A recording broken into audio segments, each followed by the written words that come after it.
नमस्कार सर्वांना, मी ॲस्ट्रोलॉजर प्रचिती शेटे. 16 मे शनी जयंती आहे, त्यावेळेस हा उपाय नक्कीच करा. आता शनी महाराज प्रसन्न कशाला होतात?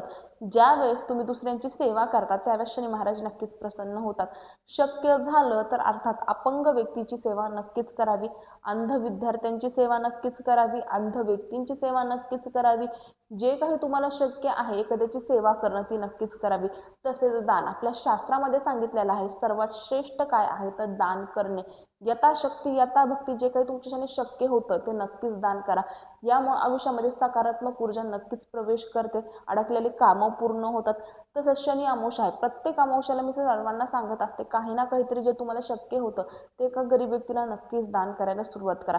ज्यावेळेस आपण वस्त्रदान करतो त्यावेळेस आपल्या कुंडलीतली ग्रह जे आहेत हे खूप स्ट्रॉंग रिस्पॉन्स देतात आणि आपल्या आयुष्यामध्ये सकारात्मक ऊर्जा ही नक्कीच प्रवेश करते. तर आवर्जून 16 मेला हा उपाय नक्कीच करून बघा, याचा अनुभव काय येतो नक्कीच माझ्यासोबत